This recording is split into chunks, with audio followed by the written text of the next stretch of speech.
première étape, ça va être de créer, donc toujours pour faire ce plan de coffrage, de créer un plan de coffrage. Donc on regarde déjà si on en a pas un.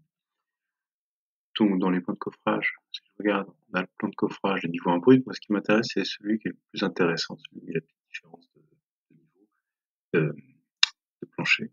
Donc on va créer le niveau 2 brut.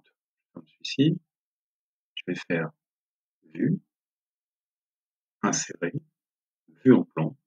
Et là, je vais choisir mon plan de coffrage. Alors, il y a plusieurs méthodes pour faire le plan de coffrage.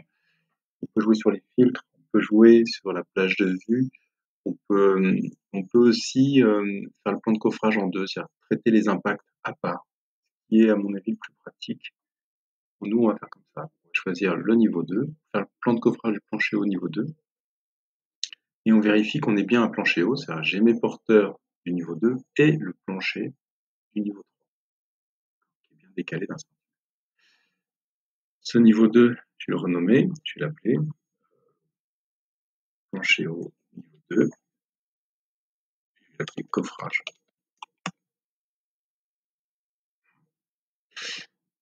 Celui-ci, je l'enlève, là, par défaut, on se rend compte que j'ai pas mes fenêtres.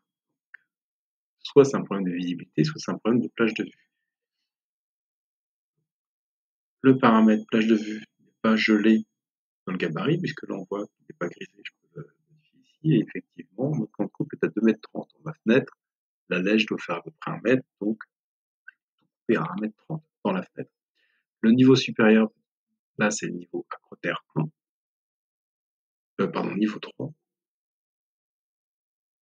Je fais OK, appliquer, et voilà. On voit que notre mur hachuré, donc double hachure, on voit que là la double hachure, vu que le mur est biais, ça rend pas terrible.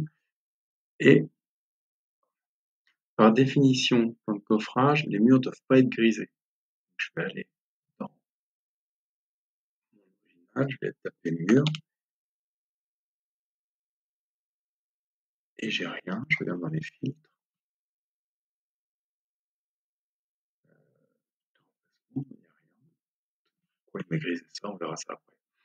Donc là, j'ai bien mes fenêtres. Et ma trémie, là, ça, c'est pas terrible. Ce que je vais faire, je vais modifier l'esquisse, je vais enlever. Voilà. Je valide. Et la trémie, je vais aller lui mettre rechercher. Donc CTRL F, rechercher. Je vais taper ascenseur.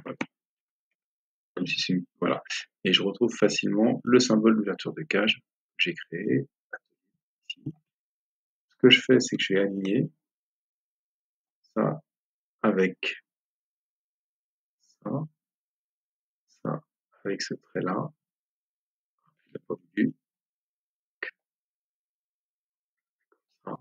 Je pourrais le verrouiller dessus, ça ne bouge plus.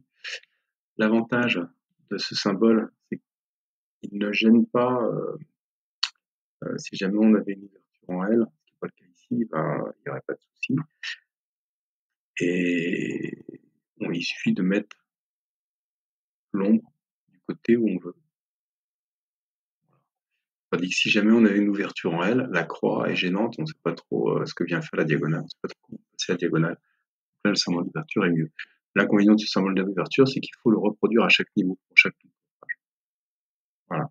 Donc dans la prochaine vidéo, on va voir comment faire la cotation.